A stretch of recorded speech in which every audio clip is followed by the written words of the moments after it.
Cyberpunk 2077 is the best RPG I've ever played, and I cannot believe I almost missed it. Look, I know I'm late. I know the it's good now train is come and gone, but guys, when I played this game around launch, I didn't even think it was broken. I just wasn't in the mood. I guess it felt clunky, it felt rushed, and most importantly, your boy was playing cobblemon in 2020, but that didn't stop me from loving the idea of Cyberpunk. I've read every single book. The show is just, oh my god, the show. But it wasn't until I finished Expedition 33 that I realized I needed something to fill that gut-wrenching, immersive 30-hour RPG hole in my chest.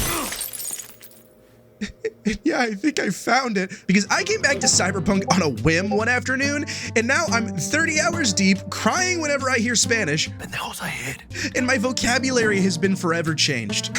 Me when she jack into my gonk till I choom. So today, I want to show you what makes Cyberpunk's Act 1 so special, from the first ride through Watson to the moment the title card hits, because the way Night City hooks you in, steals your heart, tells you you're so strong and brave and handsome, only to smash that thought into a million pieces and remind you that there are no happy endings in Night City. Yeah, this is one of the most immersive games I've ever played. So, hit the button and let's do this.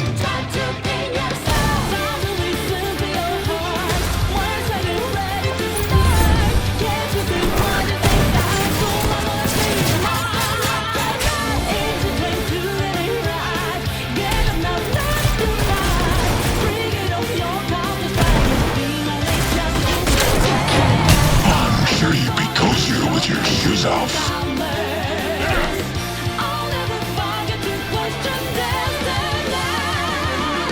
Now, our story starts out like all great RPGs do. The 3.5 hours creating a character. And for me, that of course means self-insertion. But not that kind of stuff, don't be gross. And the main character of Cyberpunk is always called V, but for the purposes of this video, we're gonna call him V, and after your character's been created, and you lock all of your skill points into cool and accuracy, because yeah, it's an RPG and I'm gonna be a cowboy again. You're greeted with this screen, which is basically picking your starter Pokemon, and by that, I mean your entire personality and background. So basically the same thing. You get 3 options. Nomad, which is you're basically a cyber hick. Street kid, which is what I imagine it's like growing up in East LA. Or the best choice, corpo. God, I love corpo because it not only gives you immediate personal stake in the shitty late stage capitalism world of Cyberpunk, it's also just cool to start out rich. Basically, you find yourself a young mogul who's managed to climb his way up pretty high in the corporate ladder of Arasaka, the Japanese megacorp and dominant power of Cyberpunk's world. And it's clear the stress is getting to you because you find yourself yuking in the bathroom on the phone with your best friend, Jackie. Hello? V, you alright? Fine. It's just stress. Esa chamba te va a matar. Siri, translate that. It's here we learn some very important details right off the bat. That we have a best friend named Jackie, that our job is counter intel for Arasaka, which, judging by how Jackie and B are talking about it, Don't worry, I'm not dead yet. Exactly. Yet. Isn't exactly the safest job in the world, especially when you have this bozo coming in to watch me pee. Is there a problem? And after wandering around the bathroom for a little bit to waste that good old company time, there's no fucking way I have a news feed at the top of my screen, stocks in the bottom right, and just random charts and information at the bottom. Wait, no, I'm losing our stock. No, I put my life savings in. Fuck! It's here that Cyberpunk wastes absolutely no time introducing you to the absolute dystopia that is Night City. Oh, it's the name of the game! Oh, 20... Basically, shit's hitting the fan already. Your boss needs you in his office now, and as he calls you in, you immediately understand that Night City is not a friendly place. Have a seat, baby. Right with you. Yeah, no problem, sir. Thank you, sir. We got a little work conference call here. You know what to do. Some business partners? Ex-business partners, okay. Yeah, not even 30 seconds into the game and we've already seen mass murder. It's that type of game. And what a great way to immediately show that Night City is a choom eat choom world. By how casually your boss just killed off all of these people, it's clear that this is not only just a normal thing that happens in this city, it's made all the more heinous because the deaths weren't even to make a cover-up. It was just to buy an extra week of time for the cover-up. And you know, in the moment, I honestly kind of respected that. Bitch. I always have. Yes, sir. Yes, sir. I also hate that bitch. And from hearing your boss just kind of gossips at you, he's like, oh my God, there's this one girl who's onto us. I fucking hate her. Please, V. I know it's legal. Just trust me on this. Here, have some money. Go get Jackie. You're gonna love it. Come on. Just a little murder. And you know, I saw right through this plan from the beginning. I knew it looked bad. It sounded sketchy. And I want to play my B as a good guy throughout this game. But you know, Brady's got bills. Oh. You know, suddenly any doubts I have about this plan went out the window. Thank you, sir. This money only. Yeah, I took that shit with a smile on my face. And walking out of the office with a padded wallet and a champagne in my hand, I was excited to go finally meet Jackie. And after dispatching the local homeless, oh, I just chewed your throat, bro. He's doing the Yamcha pose. We make our way into the club and meet one of my favorite video game characters of all time. My man.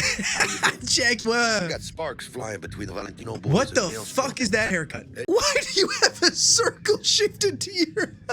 So? You look like an idiot. Okay, yeah, maybe I thought he looked stupid at the beginning, but I swear to God, in this video, you watched me fall in love with Jackie, which, but, oh, would you look at that? As I was explaining the entire hit job to Jackie, Arasaka already found out. And I'm not only fired, they're repossessing all their tech. Wait, what do you mean you're repossessing? Wait, no, are you gonna take my stock? Please don't, no, don't take my stock, don't take my stocks! I think they gave me a lobotomy. So what? Jackie, dude, something. Hermano, your new life, it starts now. And start it does. As far as intros go, I think it's really easy to overlook just how perfect it is. What we see here is a montage of the next 6 months on the street with Jackie, and yeah, I would have loved if this was playable, but for what it needs to do, which is get us to the open world as soon as possible, while also setting up that you and Jackie are BFFs forever, you have, well, a house, and give us a reason to meet a Ripper Doc because, cyber herpes. This little montage slash mini heist section does that all exceptionally well in like, what, 10 to 15 minutes? And it goes a little something like this. You and Jackie are on a rescue mission for a fixer because one of their clients has been kidnapped and the guys who took her want all of the cybernetic implants in her body, which one, ew. But two, it's here that we're also introduced to a new side character, T-Bug. And while she may seem like a Cortana-based character based on whatever that outfit is and the fact that she only exists in my head at this point, she's actually this thing called a net runner, which I'm not going to explain too many things in detail at this point because if you haven't played Cyberpunk in 5 years and you don't understand the basics of the world, why are you watching a summary video of Act 1? But point is, you guys are working as a team and your goal is to get in, get the client, and get the fuck out. And the game just uses this as an opportunity to teach you, oh, hey, there's stealth mechanics. Oh, hey, there's looting mechanics. And oh, did I mention this game has boobs? I can't show this on stream. I can't show that on stream. What do I do? What do I do? Yeah, needless to say, I was very surprised when we found the client, but after jacking into this choom to save her life and handing her over to the proper authorities, thank you for your service. What nice, kind paramedics. What the fuck? Hey, you want to see how unpolished this game is? Look at this. Literally unplayable. How far out can I... It's pretty much mission clear. Head to the elevator, get out. Jackie, my boy. Yeah, of course you can try. Oh, what do you mean they're following us? Enter the tedious on-rail shooting section. It's fun, I guess. I didn't miss a single shot. My aim is so good, this game can't do shit to me. But regardless, what this section is actually doing, aside from just jiggling some keys in your face to keep you distracted until you get to Watson, is one, get you even more attached to Jackie. I'm starving. Dude, Jackie always beats me.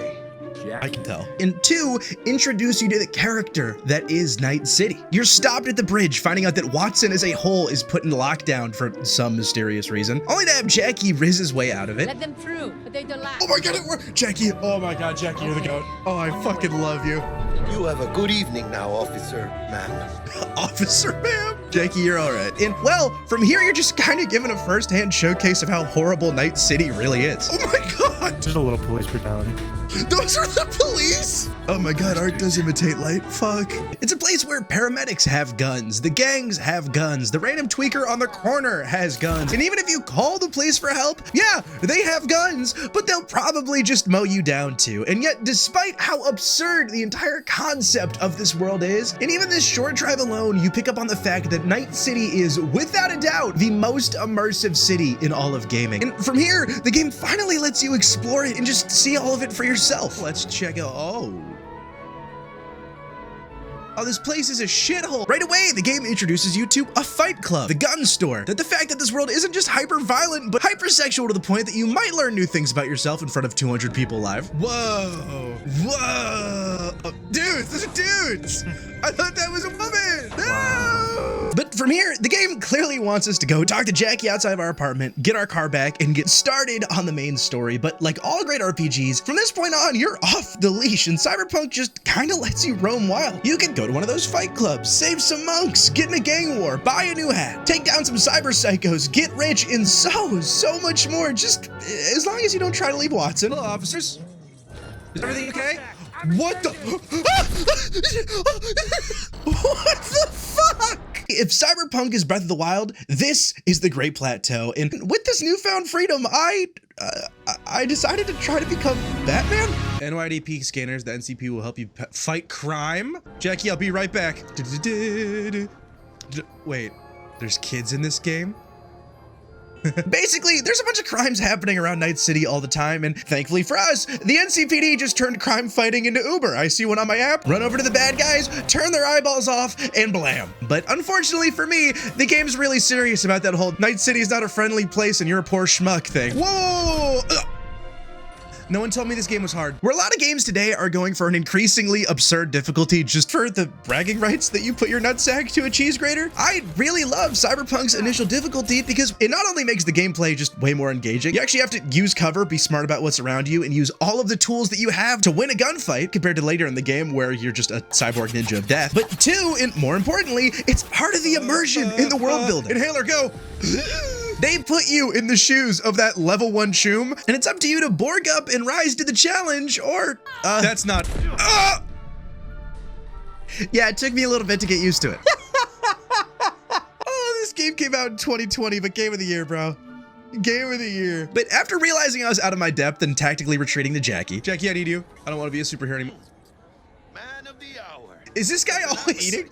It's here that Jackie not only gives us the keys to our car, but fills us in that we have the opportunity of a lifetime from none other than Badass black Jesus of the afterlife. 300 pounds of partly gold-plated cool. I fucking love you, Jackie. Basically, there's this guy named Dexter Deshawn, an old fixer from Night City who's come mysteriously out of retirement and is just offering to meet with me to get us a job. Huh. Nothing suspicious about this at all, but before all of that, Jackie urges us to go to a Ripper Doc because one, he needs to go see his girlfriend who lives down the street, but two, you remember that random girl we just kind of jacked into? Yeah, apparently you shouldn't do that and we have cyber herpes, so we're gonna go fix that. Easy on the gas, huh? I just ate. You're always eating. All right, Jackaholic, you just gonna... Yeah, this is it. Come on, V. What? Now, from here, I get a little bit confused because they put a skull over a cop's head, but we're just gonna ignore this happen. Go down! What are you? Oh my God, he was a cop. And instead, we get to go meet Jackie's girlfriend, Misty, this weird hairless cat thing. This kid who I definitely didn't brandish a gun at, to meet our one and only Ripper Doc, my man, Vic. And yes, I did lie about that. There are many Ripper Docs around Night City, but Vic and Misty are one of the few genuinely nice people in this shithole, which one is important from a game design standpoint because we do need people to care about in this world, but two is even more awesome for us because Vic not only cures our cyber herpes, but gives us a bunch of new implants all on an IOU. Lights out for a minute, all right? Oh, where am I? I can't see it. Oh my God, turn into the Helen Keller experience. This is my boy. So when I was given the option to go left and go meet Black Jesus, who is oddly parked at the street corner, or go right to explore Night City freely and pay back Vic as soon as possible, well, you know a choice I took immediately. Excuse me, loser! And it's here that we get introduced to Night City, not just as a setting, but as an open world to explore, and goddamn, this is the most immersive city in all of gaming. It's got everything, the dirty alleyways, the rampant crime, huge crowd, poor urban planning, gorgeous views, working vending machines, a weird clone problem, gang rivalries, and of course, hyper detailed crosswalks. Oh, walk. Dude, they put mini games in this bitch. Even in this fenced-in area of Watson, Night City truly feels like a huge populated shithole with so much going on, so much to do, and so many moving parts at any given time. I completely get why this game is still broken to this day. Keep him alive. Whoa! Whoa! Are you you Black Jesus? Are you Dexter Deshawn? And I mean it. Watson really is Cyberpunk's Great Plateau. At this point, you know the world, have the tools, and the training wheels are finally off, and it's time to sink or swim, Choom. And thankfully, I swam pretty well. I ended up helping this cop lady stop some cyber psychos. I discovered that I could blind people while driving, saved this monk guy, beat up 2 twins who are Bluetooth paired, found a revolver and a shotgun for my cowboy fantasy, and even saved Robocock. Excuse me. I'm so sorry, officer. Officer, I can explain. Officer, please. I'm just trying to help this poor man. Oh! No! Okay, I tried to save Robocock, but the point is, I was learning the ropes and feeling damn good about it. And well, yeah, I could have absolutely avoided getting jumped those 3 or 4 times that it happened by spending some money on some chrome. I didn't spend $1 on myself because, well, I was just trying to pay Vic back. Doc, I've come to pay my debts. Hold on to him just in case. You need him more than me. What? That's what friends are for. You're a good dude. It was crazy how hooked I was already. Like, do you know how immersed you have to be in a game to decorate your in-game apartment with selfies you also took in-game? No way. What do you mean the game lets me do this? But with the tasks available just kind of running out and Vic's debt repaid in full, there was really nothing left to do but go meet Black Jesus himself, and that is a decision I have regretted ever since. The meeting went like this. So I get in the car and I'm like, hi, Dexter Deshawn. Nice to meet you. I'm Vic. What is with everyone's hair? Now, Mr. Deshawn here is a smooth talker. He's a gangbanger. Like Jabba the Hutt, he's intimidating his shit purely by mass, and the game clearly wants you to take him seriously. Between the change in music, the intimidation game he's throwing at you, and the clear self-confidence to walk around with that hairline. So, when Dexter Deshawn lays out the plan that he wants me and Jackie to pull off a heist of Konpeki Plaza, one of the most secure hotels in Night City, to steal a prototype chip called the Relic that's locked away in an unknown location in Yorinobu Arasaka's private suite, and wants us to get in and get out alive? You want us, just 2 nobodies, to go do that? Yeah, no, that's not sketchy at all. Yeah, sure, well, yeah. Quiet life or blaze of glory? What did you mean by that? Later now. What do you mean quiet life or play? It sounded like a threat. Now, to prepare, Dex gets us in contact with Evelyn Parker, his mysterious inside contact, which, surprise, is the owner of that bar that we were at the beginning, because corpo life, best life. But apparently, Evelyn is close to Yorinobu, so we have to go make a stop at the strip club, with the only problem being, I can't show any of that footage. What can a horny girl like me?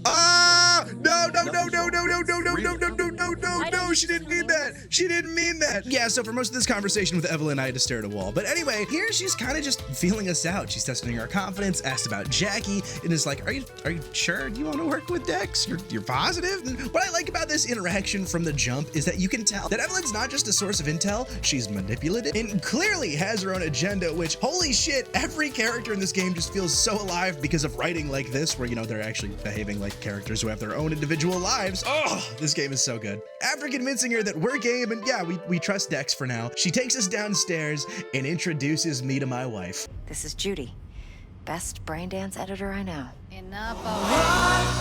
I just died on your arms tonight. Hi, Judy. Will you marry me? Hey, Judy. Oh, okay. Now, aside from being perfect in every way, Judy is also the club's Braindance tech. And this is when Evelyn reveals to us, yeah, she's actually been banging Yorinobu and we're gonna watch some of her memories.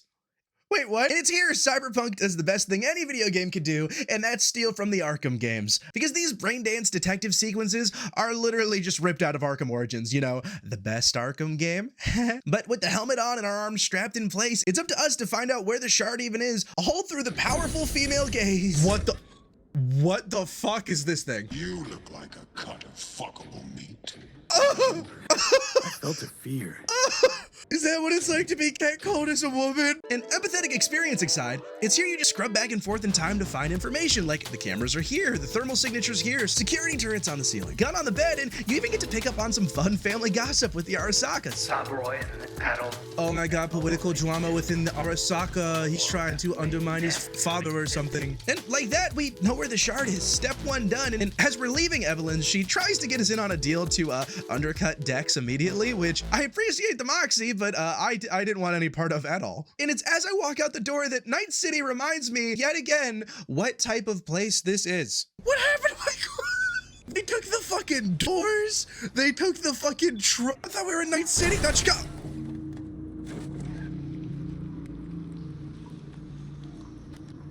Are you fucking kidding me?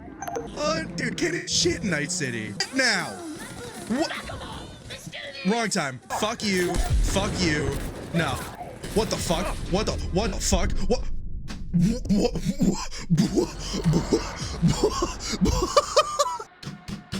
Yeah, this was a bit of a breaking point for me, and it was finally time to get chromed up. And with all of those missions done earlier, I spared no expense. And this is where Cyberpunk really surprised me, because up until this point, I thought it was, first-person shooter, Fallout 4-esque open-world RPG, but I was completely mistaken, because Cyberpunk 2077 is a superhero simulator. Suddenly, I had a double jump, flaming gorilla arms, and the ability to slow down time. And the power just immediately went to my head. Hey, watch where you're peeing. Oh my god, he's on fire. Oh my god.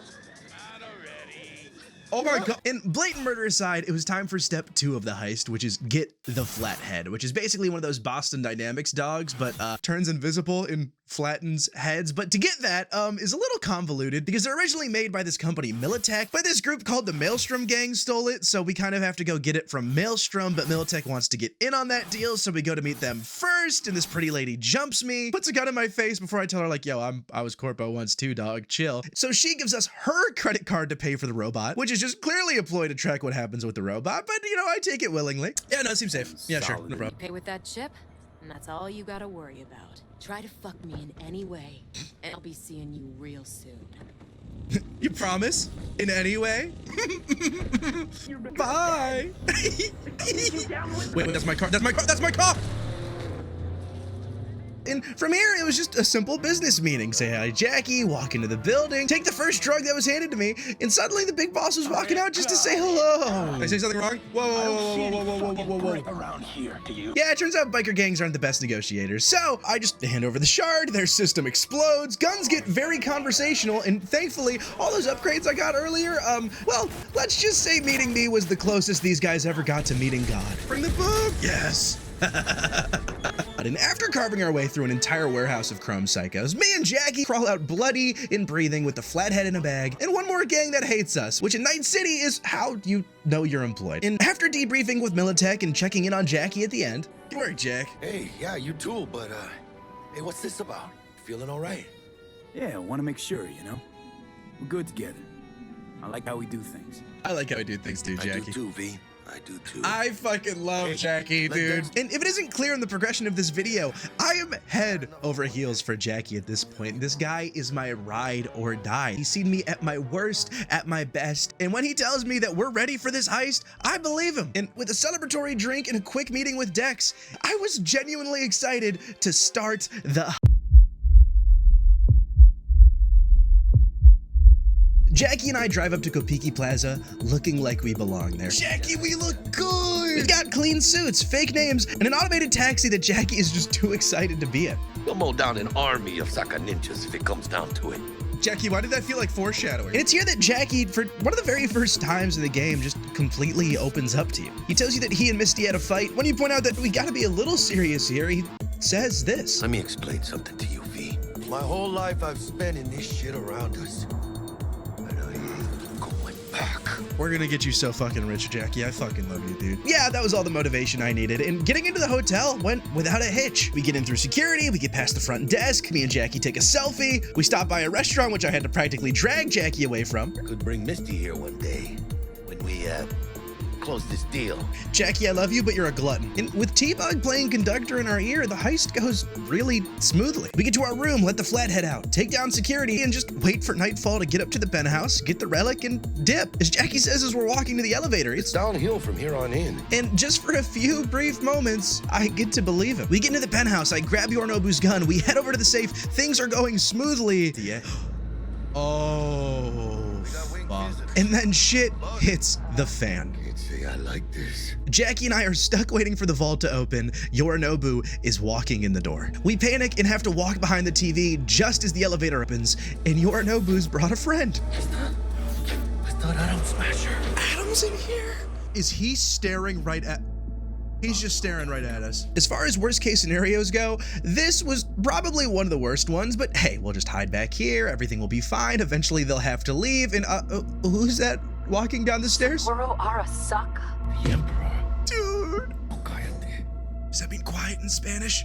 It didn't translate, Jackie. What did it mean? And from here, things start to click into place quickly. The lockdown of Watson, the overheard family drama, both bodyguards leaving the room. And just as soon as you thought Adam Smasher was the threat, you realize he's not the problem. He's just a punctuation. And the sentence is patricide. Oh, you shall never forgive me for anything ever again. Jackie, what do we do?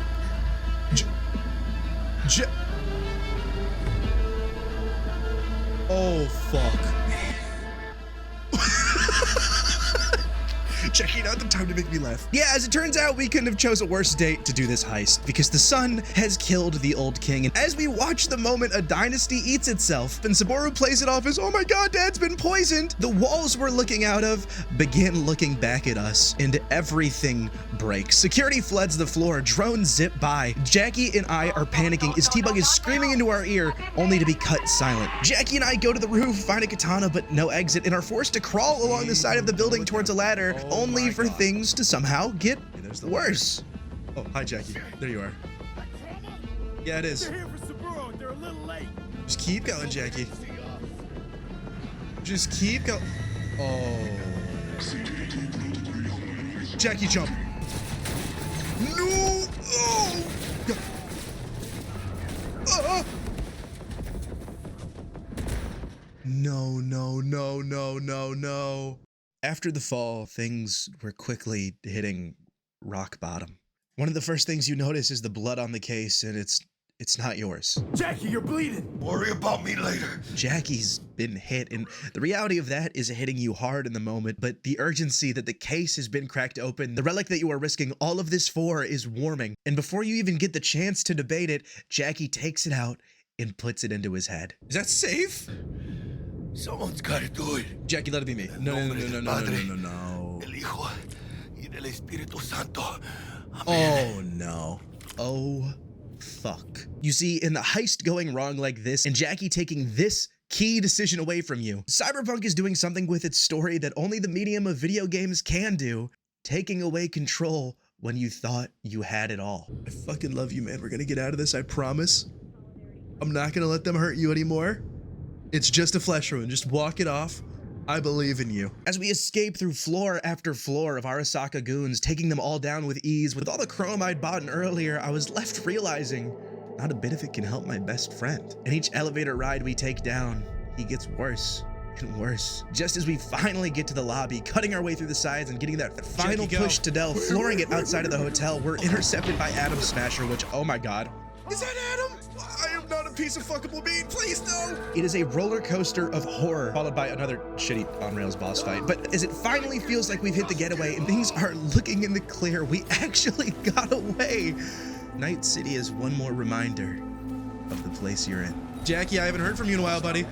Jackie? Phew. He's worked there. Dell. Jack, no, Jack. We did it. We did it, Jackie. We fucking made it. I guess we did. Ripper Doc, how bad is it? Critical. Fuck does that mean? Oh my God, V's voice. Mr. Wells' external No. is ruptured. Internal hemorrhaging is severe. No, Jackie. To try to keep Mr. Wells conscious. Think about Misty. It's gonna be all right, huh? You'll see Misty, your mom. God damn it, not again! Not another. I just played Expedition 33. No. Before it even happens, you already know. You've been told as much by Delamain. Your adrenaline is crashing from the heist gone wrong. But looking into his eyes, you can't help but hope there's something you can do. Misty. No! This is your best friend, the man who's been with you through thick and thin throughout the entire game to this point. A friend who is so loyal to you, he was there when you had nothing and had everything. Biochip. Oh. Hold on to it. For me. Jackie, I think that's a virus, but I'm chewing. Jackie. That even when you tell him don't close his eyes, he listens. No. Oh my god, he's gone.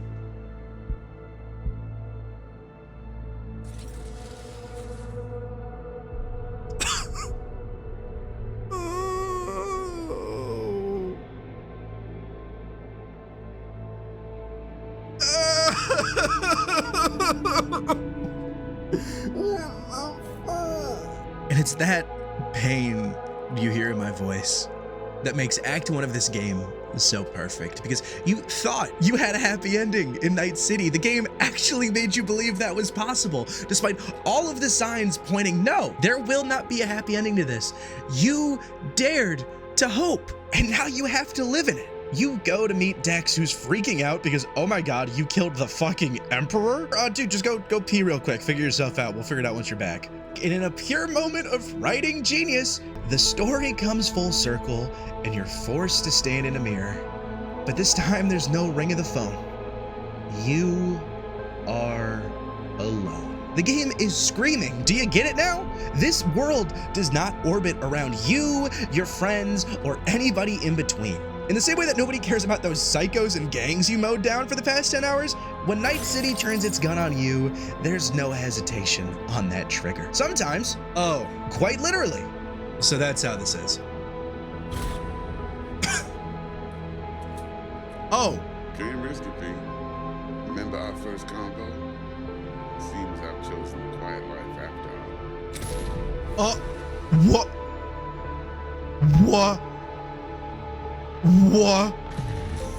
That's the title!